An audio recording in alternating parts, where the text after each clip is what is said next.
Ok, me prefiero estar despierta. Pues, bueno, me presento para la gente que no me conozca, que sí son unos cuantos, espero haber más caras conocidas, pero bueno. Yo me llamo Nanda y llevo trabajando mayormente como concept artist unos 9, 10 años, y la mayor parte de esos años han sido como freelance. Entonces he estado saltando muchísimo una cosa a otra. He trabajado más en animación que en juegos, también he trabajado en cine, en realidad virtual, museos y bastantes cosas. Esto es una captura a mi página web, que si alguien tiene interés pues puede ver mi trabajo y demás. Y no sé, así por credibilidad, he trabajado en series de animación como la serie de Moomin Valley, que hubo hace unos años. Mm, Dios mío, no puede ser que me ponga en blanco mi propio currículum. Bueno, también trabajé en la serie de Caos de imagen real, en la serie Black Mirror un poco hace años. También trabajé en la adaptación de Watership Down que hizo Netflix también hace unos años. Y también he trabajado en un montón de cinemáticas de videojuegos porque estuve bastante tiempo con Axis Studios, que se especializaba en eso. Y entonces he trabajado en cinemáticas de LoL, de Valorant, de Palia, de AFK Arena, una de Magic the Gathering y etcétera. Mm, y ahora mismo como me estoy convirtiendo más generalista para trabajar en mis propios proyectos, pero a nivel profesional lo que considero que me ha ayudado más siempre es tener una base en los fundamentos artísticos. Entonces he querido una charla más basada en los fundamentos. Y específicamente el color es una de las cosas con las que estoy más cómoda. Cuando trabajaba en animación, mucho de mi trabajo ha sido haciendo color script, básicamente diseñando el color y la iluminación pues de series o de cortos, de trailers, etcétera. Este es un ejemplo de un tráiler de AFK Arena. Mm, Tengo un puñado más en mi página web si alguien quiere ver algo. Pero no quiero tampoco liarme mucho a hablar de trabajo profesional porque, o sea, no soy tampoco directora de arte, entonces siento que las decisiones grandes no las tomo yo habitualmente. Y bueno, empezando más en la charla propiamente, o sea, yo por contexto quería hablar un poco de cómo entiendo yo el color, y es que, o sea, no lo veo como, digamos, un añadido que pones encima de otra cosa, sino que es uno de los fundamentos del lenguaje visual. Y el lenguaje visual es básicamente abstracto, es lo mismo si estás haciendo algo figurativo que algo abstracto. Y son básicamente las herramientas que tenemos como artistas para comunicar algo. O sea, si estás trabajando algo figurativo, pues también hay un contenido, pero al final el contenido se construye de esas formas abstractas, bueno, de esos elementos abstractos, como son, bueno, la forma, el color, o sea, eso es, todo el mundo te lo reconoce como fundamento artístico, pero también hay gente que te dice que sí la línea, que sí textura, que sí anatomía, pero la forma y el color son universalmente fundamentos artísticos y son, digamos, los bloques de los que se construyen las imágenes. Y, o sea, como ejemplo de eso, me he traído aquí un par de cuadros que ambos, digamos, que remiten un poco a la idea de casa, pero no pueden ser más diferentes, y la diferencia es en base a cómo se han usado esos elementos fundamentales. O sea, uno es como muy inocente, entre comillas, con esas formas así tan cerradas y esos colores tan armoniosos, entre comillas, y el otro es como bastante abrasivo, con todas las texturas y los bordes rotos y los contrastes tan fuertes.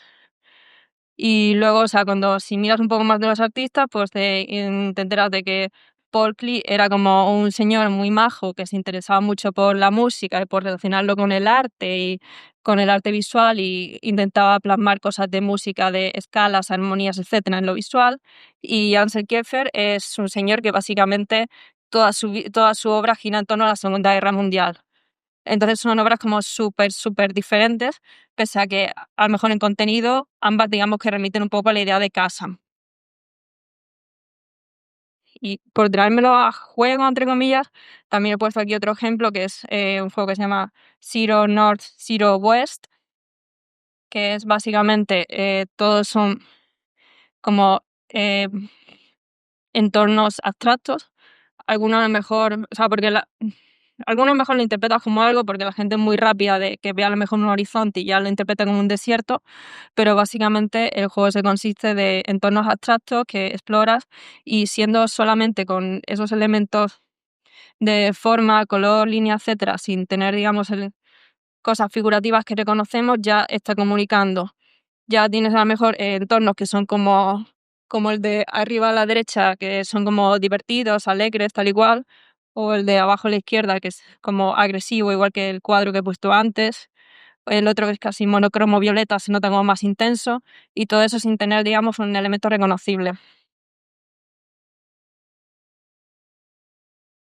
Y, o sea, he puesto el ejemplo abstracto porque es más fácil de ver, pero es lo mismo cuando tienes algo figurativo. O sea, aquí he puesto el ejemplo de Atsu, que siendo un juego figurativo, la dirección de arte tan potente que tiene es por cómo usa esos fundamentos, por cómo usa cosas como el ritmo a la hora de repetir una misma forma, pero con ciertas variaciones, y te crea un ritmo en la imagen que es agradable de ver, o de cómo te representa cosas bastante complejas con formas prácticamente planas, como la cosa esa de la izquierda, que siento que no tiene prácticamente ni volumen ni renderizado, básicamente por cómo está diseñado, por la elección de colores, tal y cual, ya te da la sensación de ser tridimensional y de tener mucho más detalle en lo que tiene.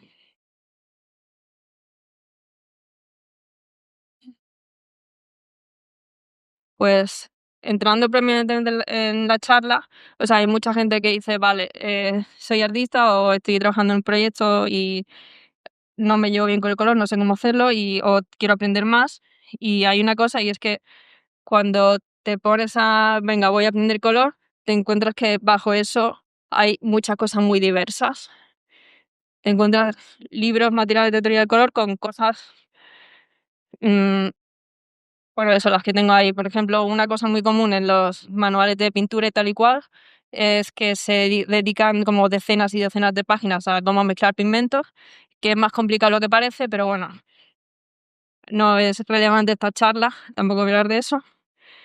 También te encuentras bastante sobre la física de la luz, que a mí me parece bastante interesante, pero realmente es algo que podéis encontrar por vuestra parte, por vuestra cuenta muy fácil, así que tampoco voy a hablar de eso. También encuentras con particulares de la percepción humana, me refiero por ejemplo, a cosas como ilusiones ópticas, a que a lo mejor cuando pones un color rodeado de otro color se ve diferente, dependiendo del color alrededor. Eh, Eso también es muy fácil de encontrar cosas si buscáis, buscando por relatividad del color, yo creo que sale bastante.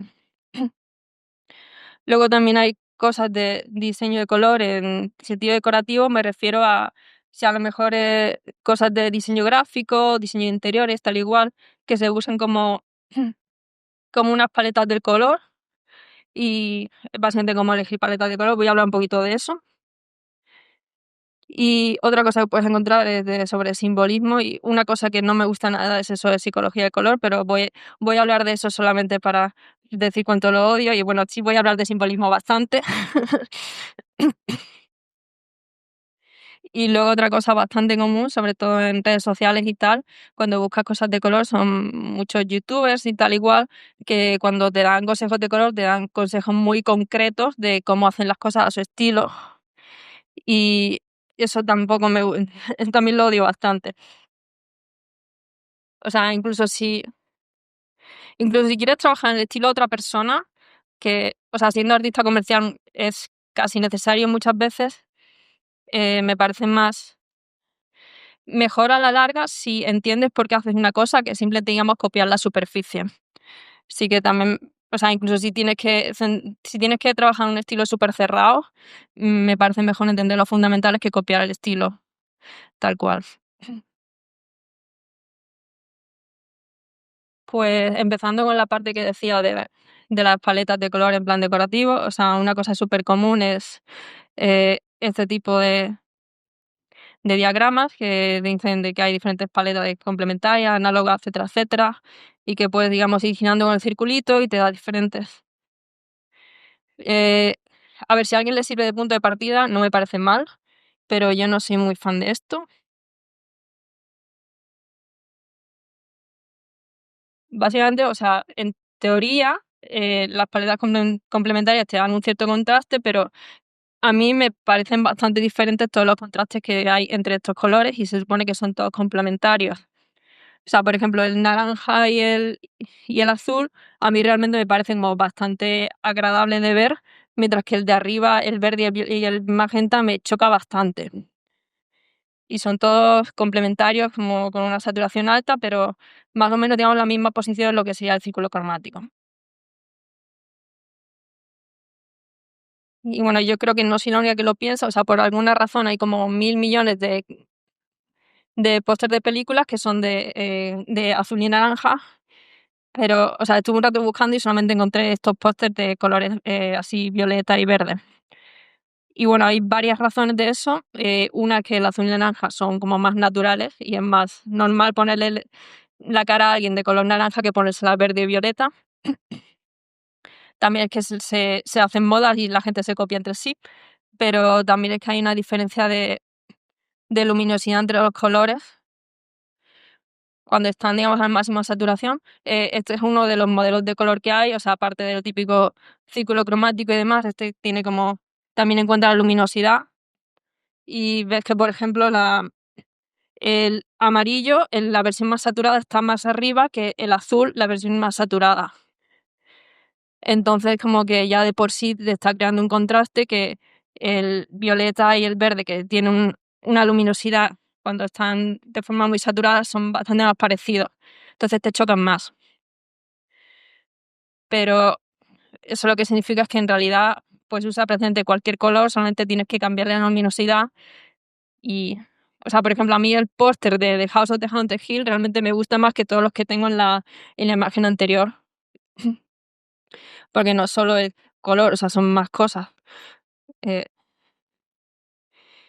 bueno, en resumen, básicamente quería decir que puedes usar cualquier color y como ejemplo he puesto este que también es así de verdes y magentas muy fuertes, pero también tiene naranja, también tiene rojo, etcétera. Es de Marta Nael, que es una ilustradora española que trabaja en Magic the Gathering y cosas y Blizzard y demás por el estilo.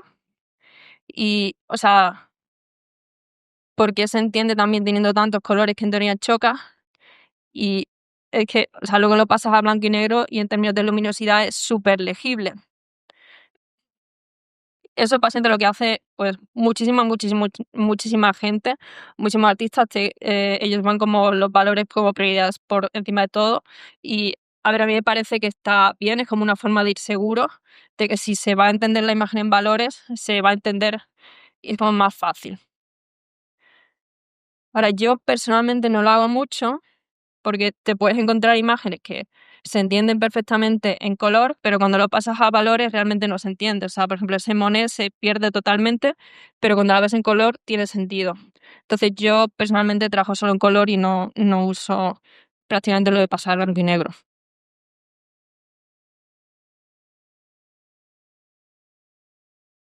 Y, o sea, que me he metido un poco antes con lo de las paletas esas hechas de complementarios, análogos y demás. Una cosa que sí que me parece muy útil es el tener una paleta reducida. Aquí he puesto de ejemplo la paleta de Anderson, que era un pintor sueco de, no sé si del 19 o bueno, por ahí, que una gran parte de sus cuadros están hechos realmente con, creo que son solo un ocre, un rojo y un negro. Pero luego el ocre cuando lo mezclas con negro suele un poco verdoso, pero bueno, es una de las paletas más famosas que de la gente que estudia así pintura en plan tradicional. Hay unas cuantas más que son también con muy pocos colores. Y, o sea, el caso es que se puede hacer bastante con eso. Y bueno, no tiene por qué ser esta paleta o alguna de las tradicionales. Te puedes limitar a la paleta que tú quieras. Pero en general, el limitarte tiene varias ventajas. Una es que lo va a hacer más fácil. O sea, la diferencia entre usar una paleta limitada y usar todo es que es como componer para un instrumento en vez de componer para una orquesta. Es mucho más fácil de controlar. Y luego aparte es más intencional, sobre todo gente que a lo mejor es más principiante, tiende a poner, pues venga, la hierba es verde y el cielo es azul y tal igual, pero si no tienes todos los colores que puedes usar, ya como que tiene que ser más intencional. O sea, no puedes poner el color literal en todo, tienes que pensarlo y encontrar otra alternativa. Otra cosa que me parece en general cuando limitas el color, o sea, aunque la de arriba ya está bastante limitada, pero eh, la de abajo todavía más, es que creo que las imágenes con menos color tienden a volverse como más introspectivas, son más emocionales, mientras que la de arriba, o sea, a mí me gusta este ejemplo porque creo que la de arriba llama mucho más la atención al entorno, mientras que la de abajo como que se te van los ojos al personaje. Y bueno, no es simplemente saturado, es de Mad Max, o sea, el director en origen la quería en blanco y negro y al final sacó una versión en blanco y negro que no solamente es saturado, sino que tiene más ajustes para ser justo como el director la quería. Y bueno, un ejemplo claro de eso me parece el juego Firewatch, que tiene, o sea, tiene siempre como paletas limitadas, va cambiando a lo largo del juego, pero siempre, digamos, en pantalla tienes un número limitado de colores. Y tiene todo el sentido porque es un juego que no trata tanto sobre el entorno, sino como trata sobre el personaje y las emociones y la historia, y la paleta limitada refleja eso. Que si fuera, digamos, todos los colores que te podrías encontrar en el bosque, con flores de todos colores y demás, lo que te llamaría la atención sería el entorno. Y bueno, otra ventaja de tener paleta limitada es que es mucho más fácil hacer destacar cosas y, o sea, no tiene por qué ser algo complementario ni tiene que ser un color más intenso. O sea, por ejemplo, el ejemplo de 2001, el rojo es mucho más intenso que el verde ese neutro, pero los ojos se nos van al verde neutro porque es lo más diferente de todo lo demás. Y mientras más limitado es, más fácil es hacer destacar. Eso es un poco como eh, lo de la pintura amarilla, pero la pintura amarilla es una versión como muy bruta. O sea, eso se puede hacer de forma muy sutil que no sea tan insultante para el jugador si lo diseñas con eso en mente desde el principio. Pasa que si te has montado ya todo el entorno y tiene tantos detalles en todas partes, pues a lo mejor no te queda otra que poner, digamos, lo más llamativo posible y dices, pues le voy a poner un cubo de pintura amarilla.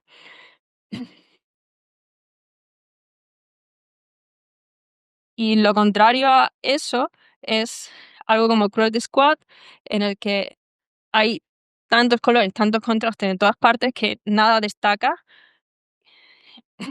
Entonces, o sea, normalmente cuando trabajas, sobre todo en algo comercial, lo que quieres es tener a lo mejor un punto o dos de interés que te guíen al jugador y que la imagen sea fácil de interpretar. Cuando tienes tanto contraste y tantas cosas llamando la atención en todas partes, en plan, ¿por qué hay colores tan que chocan tanto en el suelo cuando el suelo no es importante, etcétera, etcétera?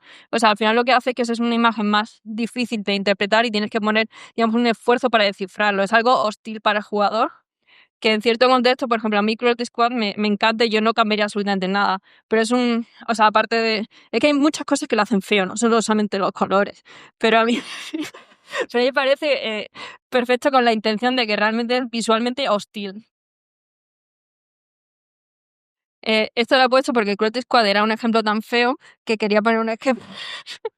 Quería poner un ejemplo de algo que no tiene, digamos, un punto de interés claro, pero que no es tan feísta. Y bueno, esta ilustración en realidad en el juego solamente vas viendo cachitos poco a poco. No creo que en ningún momento la ves entera, quizá. Pero bueno, me parece un ejemplo de algo que realmente no sabes a dónde mirar. Y a ver, está chula, pero es confuso. O sea, lo de no tener un punto de interés está bien si lo que quieres es, digamos, confundir a la persona que lo va a ver.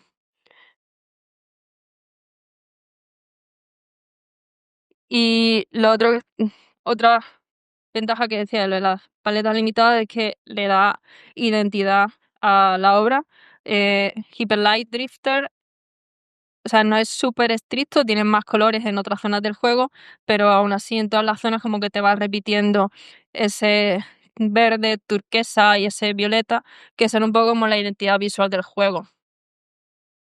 Y lo hace incluso cuando a lo mejor no tiene mucho sentido, en plan, ¿por qué me pones edificios morados? Pero al hacer eso como te refuerza la identidad. O sea, si las cosas fueran siempre del color que lo vemos en la realidad, no sería nada memorable. O sea, al final las cosas que son, digamos, más icónicas tienen que ser, digamos, diferentes. Como si los Simpsons tuvieran colores de piel realistas en vez de ser amarillos. O sea, le quitaría toda la iconicidad. Ok. eh, el ejemplo de Vértigo lo he puesto para pasar al tema del simbolismo y demás. Que, o sea, Lo que decía de que odio el término de psicología del color, porque eso es como una interpretación muy vulgar. Según eso, el verde significa, no sé si envidia o algo así, que en realidad da igual. Porque, por ejemplo, bueno, Vértigo o cualquier otra película, digamos que el significado se va construyendo en el propio contexto. Cuando repites un color con un elemento, vas construyendo una asociación.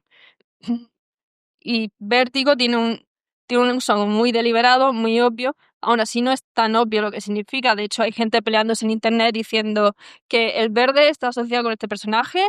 El verde en realidad significa que tampoco quiero hacer spoilers de la trama porque tiene sus giros y sus cosas, pero bueno, hay gente que dice que el verde significa el engaño, que el verde significa la obsesión del protagonista, que no se ponen de acuerdo, ¿sabes?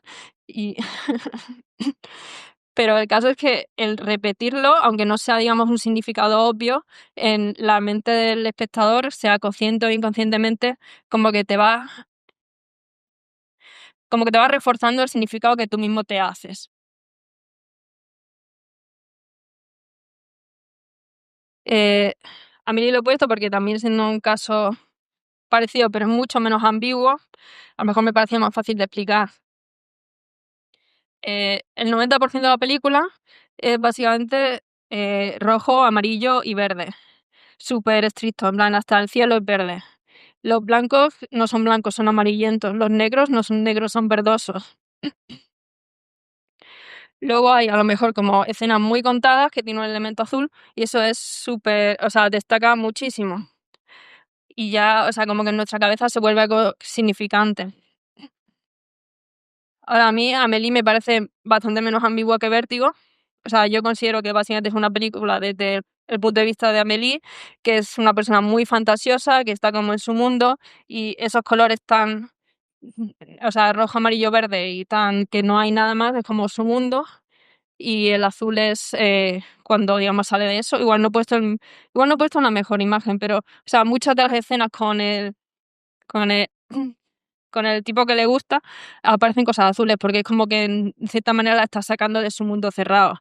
Ahora, la psicología del color, entre comillas, pues a lo mejor te diría que el azul es un color triste o algo, pero muchas veces, o sea, en esta película a menudo es todo lo contrario, porque el significado se ha construido en el contexto, no es una cosa, digamos, inmóvil, sin simplemente esta cosa significa tal o significa tal cual, sino que depende del contexto.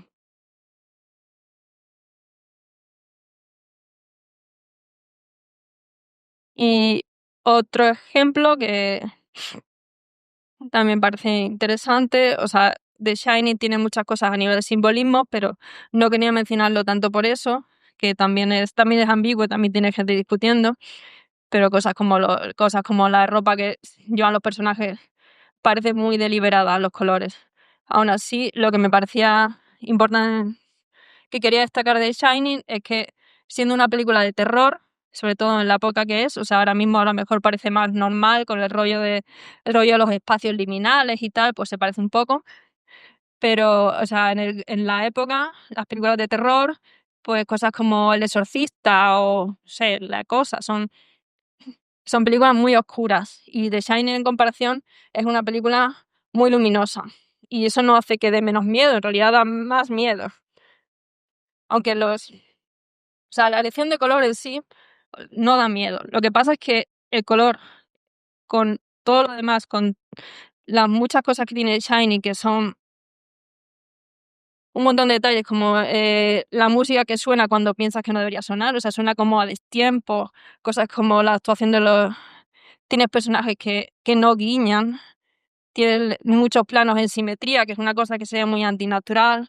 O sea, el conjunto de todo al final da bastante miedo, más que si fuera una película oscura como otras tantas películas de terror.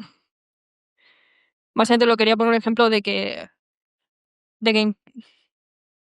vamos, del conjunto. O sea, que si te centras a lo mejor en voy a diseñar los colores para una película de miedo, pues no llegas a hacer algo tan especial como The Shining, que tiene un montón de cosas trabajando en unísono para crear esa impresión. Y esto lo he sacado del artbook de Journey y es un color script.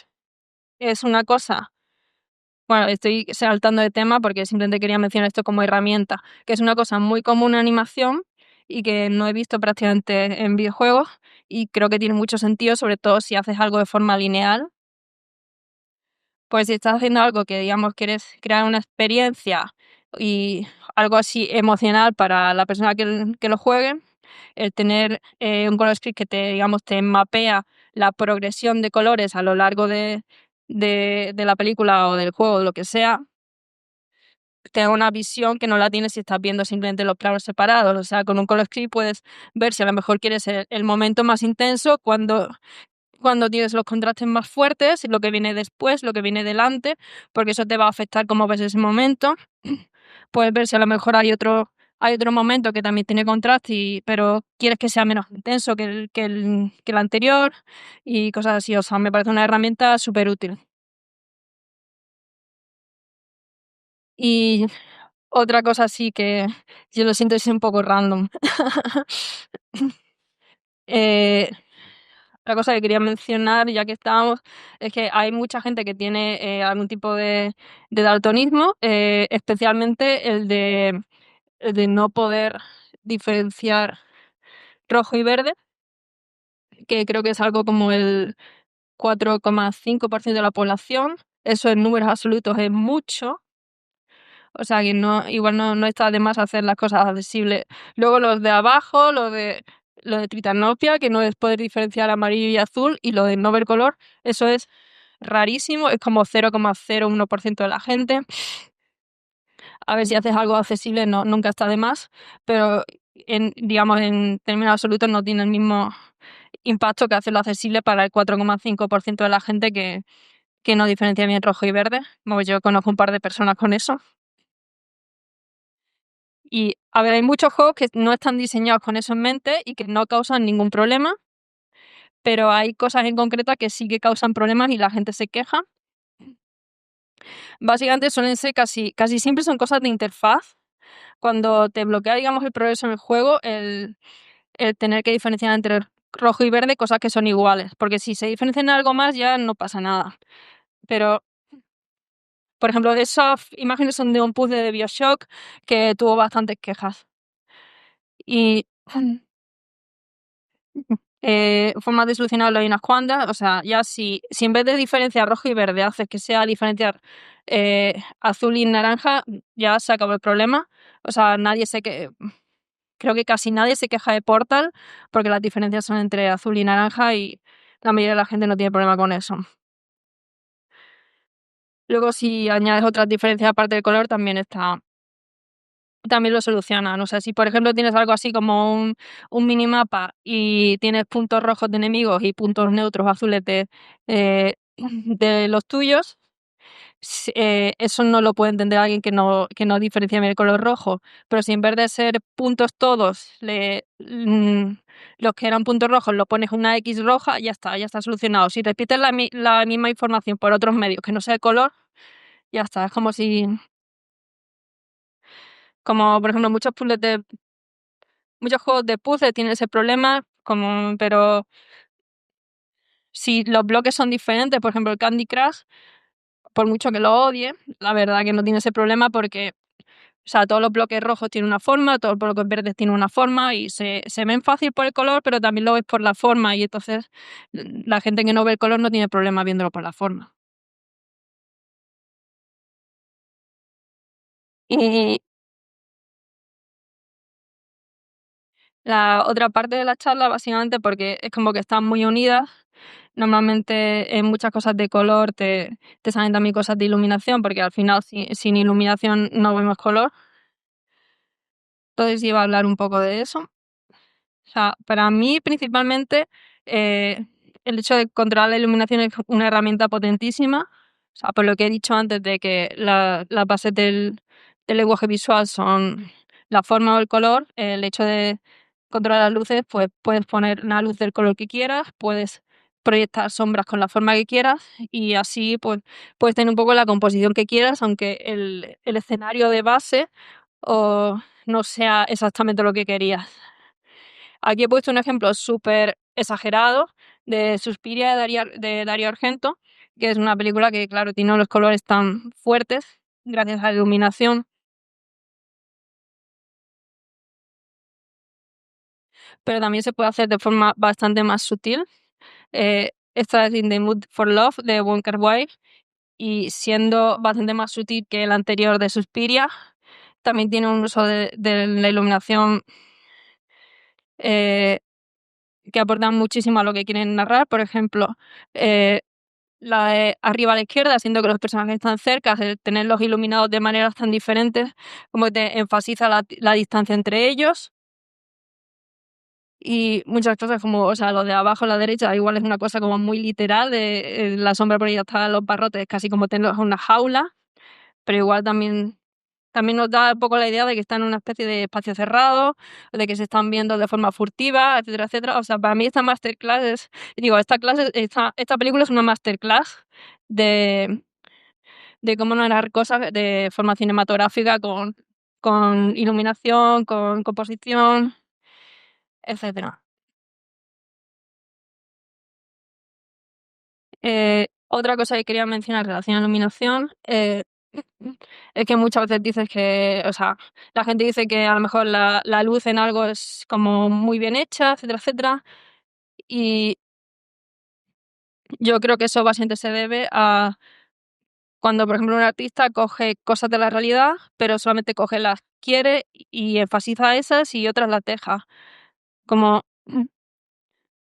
por ejemplo, en el de Monster S.A., el bicho azul, que no me acuerdo cómo se llama, a lo mejor de forma realista tendría, digamos, muchas sombras de los pelos sobre los pelos, pero eso lo ha ignorado completamente. Y en vez de eso te ha enfatizado, pues a lo mejor el rebote del césped hacia arriba. Y la de arriba lo tiene todavía más enfatizado. O sea, no ha puesto cosas como las mismas caras, pero te ha potenciado esa sensación de luz que se refleja desde abajo. Y bueno, eso no aplica solo a cosas que sean como estilizadas. O sea, en realidad, en todas las películas se hace una cosa así. He puesto aquí de ejemplo Revolutionary Road, no porque me guste particularmente la película, sino porque he encontrado fotos muy buenas del rodaje y se ven todas digamos, las pantallas blancas. Y, o sea, cuando estás rodando una película es normal que el cinematógrafo, director de fotografía, esté poniendo pantallas blancas por todas partes o negras, básicamente para rebotar luz donde quiere, para quitar luz donde quiere, etcétera, etcétera. Al final lo estás manipulando igual que lo manipularía alguien que te dibuja cosas de forma estilizada. Bueno, básicamente, con esto también quería decir que igual el realismo como objetivo muchas veces no tiene tanto sentido, porque cosas que vemos como realistas en realidad son muy estilizadas y funcionan mejor así. A veces si encuentras cosas que son a lo mejor más realistas, como lo que encontramos hoy en día, para mí eso a veces, o sea, sí que funciona, por ejemplo, The Office, pero es un look como de bajo presupuesto, es como de sitcom, de culebrón, o no sé, supongo que en un documental o algo así también funciona. Pero, o sea, lo he puesto por a lo mejor para comparar con oficinas de películas que sí tienen cierta estilización y la tienen de forma muy distinta. O sea, en ambos ejemplos se han llevado los colores a donde quieren. Eh, la de Fight Club, el protagonista básicamente odia su trabajo, y la de Everything Everywhere All at Once, en realidad es un momento cómico en el que se están, no me acuerdo qué era, que tenían que ver algo de burocracia tal y cual, y la burócrata básicamente se está metiendo con ellos y les está haciendo la vida imposible, y es un momento como cómico. Entonces, por ejemplo, el de Fight Club se ve que tiene una luz como mucho más dura, viendo la ventana, y la de Everything Everywhere tiene una luz mucho más suave, y ninguna de las dos serían realistas de cómo sería en la realidad. De hecho, la de Everything Everywhere, o sea, si tienes la luz desde arriba, es imposible que tengas esa luz suave dándote en la cara. Eso sería otra luz que tienen ahí cerca, pero en realidad no se ve raro. O sea, lo de que una luz se vea creíble, por lo general, es que sea algo justificado, digamos que entendemos de dónde viene. Aquí he puesto de ejemplo Barry Lyndon, Pues hay mucha gente que cree que esta película está rodada enteramente con iluminación natural y no es verdad, aunque hay algunas escenas que sí.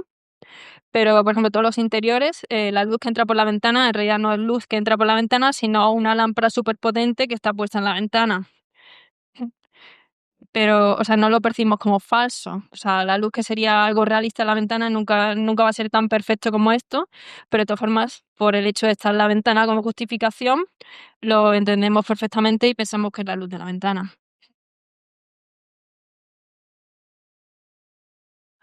Aquí he puesto otro ejemplo que igual a mí me parece un poco más obvio, y es que si alguna vez habéis sacado fotos en, en un tiempo nublado o si prestáis atención tal y cual, realmente la luz cuando está nublado suele ser una cosa muy difusa porque es como que se viene del cielo de todas las direcciones y rebota y es muy, o sea, es raro, no vas a sacar, digamos, sombras tan oscuras ni tan direccionales porque vas a tener luz rebotando que te va a rellenar eso. Pero aquí por el look de la película han intentado potenciar eso y que sea más dramático, entonces tiene una luz muy direccional y con unas sombras muy oscuras. Aún así no lo vemos raro porque pensamos que bueno, la luz viene del cielo de arriba que está nublado y ya está, o que no sea exactamente esa la que vendría en la realidad.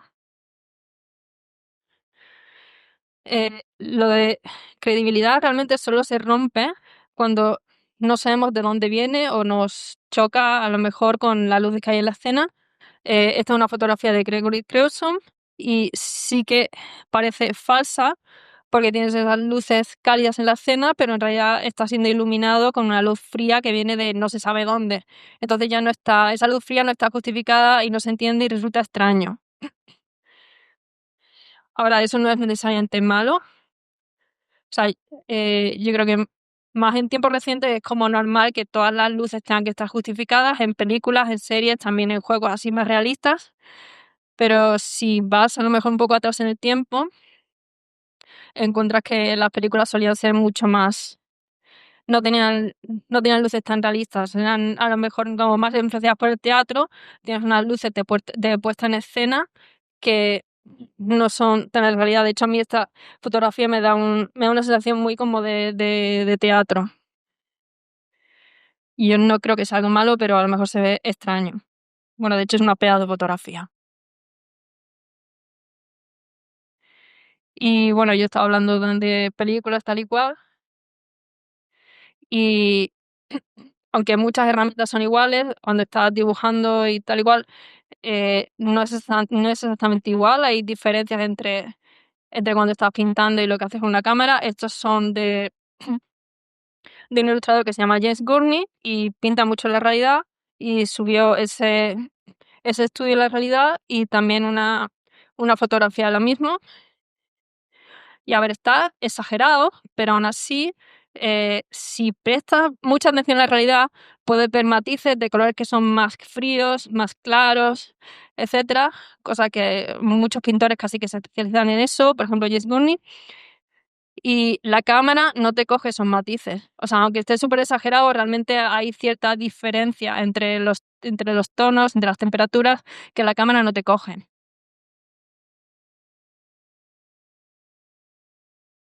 Pero la diferencia más grande entre la cámara y, digamos, como la percepción humana, es que la cámara tiene un rango de exposición muy limitado. Entonces, si tienes cosas muy claras o muy oscuras en un mismo plano, como que tiende a comprimírtelo. O sea, entre el interior y el exterior hay tanta diferencia de luz que básicamente tienes que elegir entre tener el interior muy oscuro y lo que se ve por la ventana bien, o tener lo que se ve por la ventana quemado blanco y el interior normal. Pero nosotros cuando lo vemos, que no somos una cámara, solemos verlo sin esa diferencia tan extrema.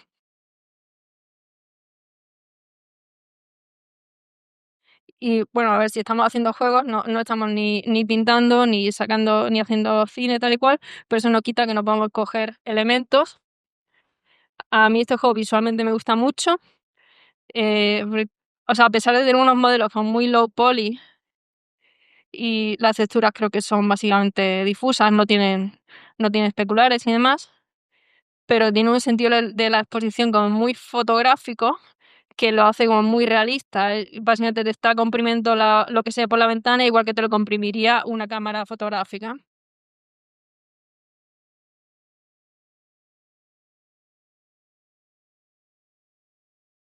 Y otra cosa es que haciendo juegos por lo general tenemos muchas más limitaciones técnicas que haciendo cine o pintando, y yo eso no lo veo como algo malo.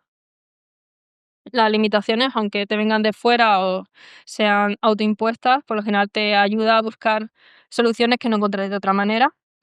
Aquí he puesto ejemplo el Shadow of the Colossus original y el remake, y la verdad es que a mí me gusta muchísimo más el original, no me gusta nada el remake, pero cosas que para mí son lo bueno del original, al parecer lo consideraban como un defecto de la Play 2, el tener ese bloom tan exagerado, que para mí le da una atmósfera muy única al juego, pero al parecer es porque la Play 2 hacía eso de esa manera. Pero luego para mí el remake se ve como tantos otros juegos de Play 2 que no tiene nada de personalidad.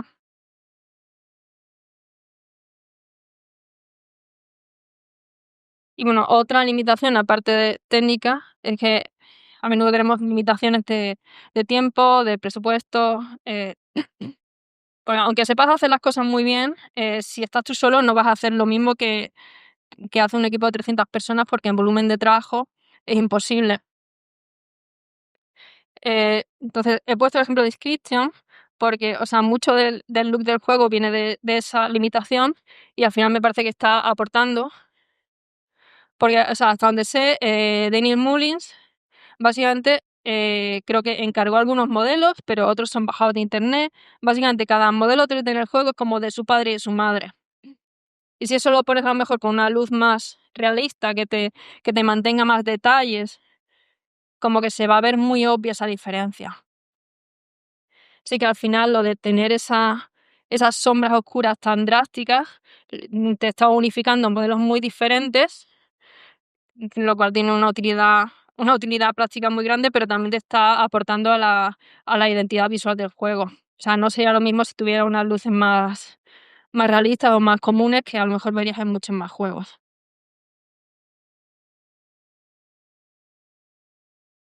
Bueno, y ya acabando a la pregunta del millón, que a lo mejor me hace mucha gente, de, vale, ¿y cómo mejoro el color? Pues, o sea, la verdad es que la gente que conozco que es mejor con el color son gente que tiene el hábito de pintar a la realidad. Aquí he puesto de ejemplos a Alberto Mielgo y Rob Rupert, que son, bueno, ambos han pintado siempre mucho de siempre de la realidad y ambos han, digamos, contribuido bastante al estilo de Spider-Verse. Y a ver, yo sé que pintar es pintar es como pedir mucho, sobre todo si a lo mejor es alguien que es como muy generalista y hace muchas cosas, y pintar es una dedicación de tiempo muy fuerte y tampoco es algo muy accesible porque, o sea, ya de entrada, si no sabes dibujar, es casi imposible.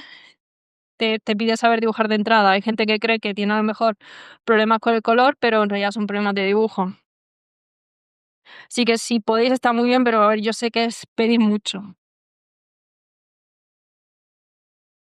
Pero por otra parte, otra cosa que creo que ayuda mucho a, a manejar mejor el color es la fotografía, y me parece un hobby, entre comillas, muchísimo más accesible. Aquí he puesto de ejemplo fotografías de William Eggleston, lo he puesto a él particularmente porque me gusta el hecho de que son cosas, digamos, normales, que a lo mejor se encontraba en su pueblo en el día a día, pero por la composición, por la luz, por el color, son fotografías realmente muy buenas.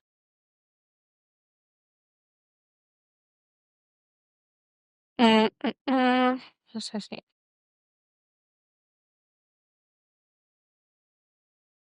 Y bueno, ya cerrando, porque hay gente que se pone a hacer fotos y se cree que tiene que tener la mejor cámara. O sea, conozco gente que está enganchadísima a comprarse objetivos, a comprarse cosas, etcétera, etcétera. Y a ver, yo creo que puedes sacar fotos buenas con cualquier cosa, en realidad. Si sabes las limitaciones que tiene la cámara que estés usando y sabes trabajar con ella, es que puedes sacar fotos muy buenas con un móvil. O sea, yo he puesto aquí, estos son básicamente fotos que he sacado yo, y hay 2 que están sacadas con un móvil y hay 3 que están sacadas con mi cámara, que es una cámara tocha. Y no voy a decir cuáles. Y bueno, básicamente hasta ahí. O sea, solo te quería animar a la gente que realmente la mejor forma de aprender es o pintar o sacar fotos o realmente la práctica.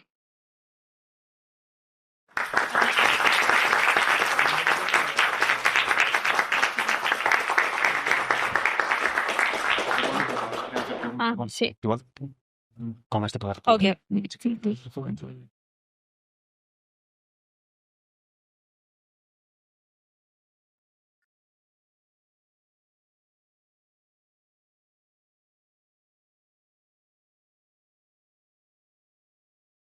Tengo una duda que a ver si consigo explicarme. Ajá.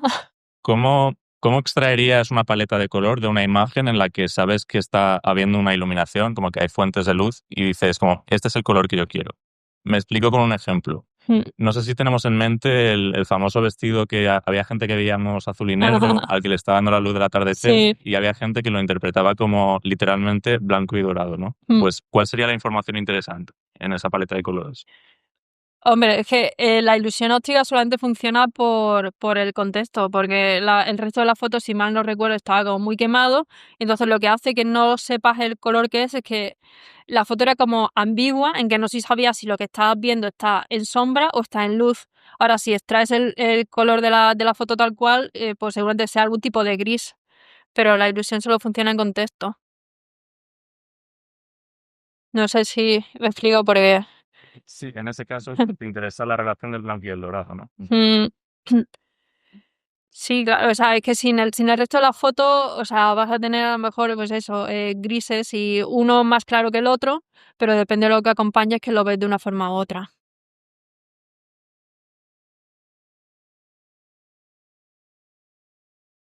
¿Alguna pregunta más?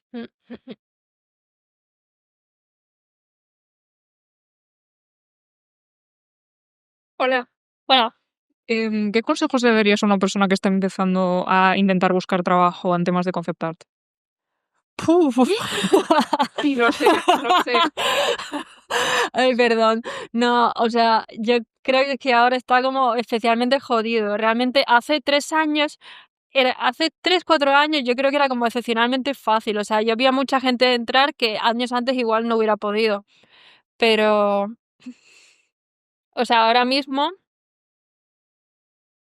a ver, depende también lo que busques. O sea, tú puedes esforzarte y luego hay una parte que depende de ti y hay otra parte que no depende de ti. Y la parte que no depende de ti, pues hay veces que es más, hay momentos que es más fácil y momentos que es más difícil. Yo creo que ahora es difícil. De todas formas, o sea, puedes controlar la parte que depende de ti y básicamente depende de lo que quieras hacer, porque realmente es amplio, depende de los sitios en los que quieras trabajar. O sea, hay gente que me dice yo cualquier cosa, pero en realidad casi que es que en realidad es mucho más fácil si vas a algo específico y tienes un portfolio específico para una cosa. Entonces ese portfolio lo mueves a las empresas que les pueda interesar más que un portfolio generalista.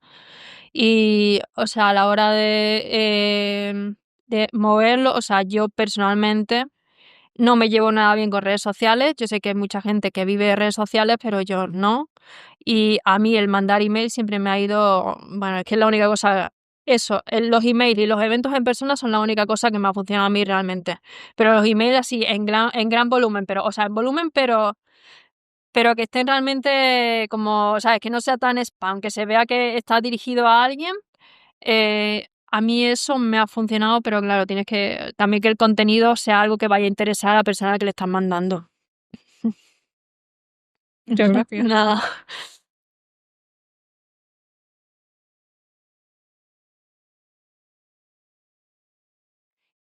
Bueno, es una pregunta muy específica. Sí. ¿Cómo acaba alguien trabajando para Riot?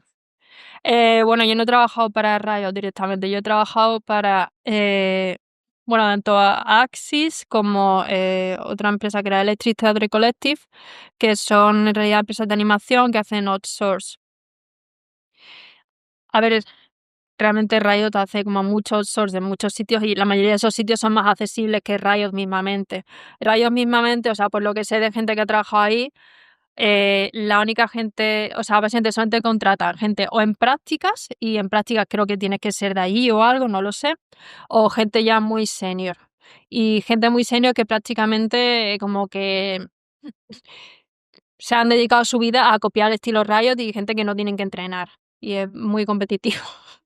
Pero, o sea, hay más sitios de outsource que a lo mejor hacen cosas para League y no son Riot propiamente, pero sí. Pero es bastante más accesible.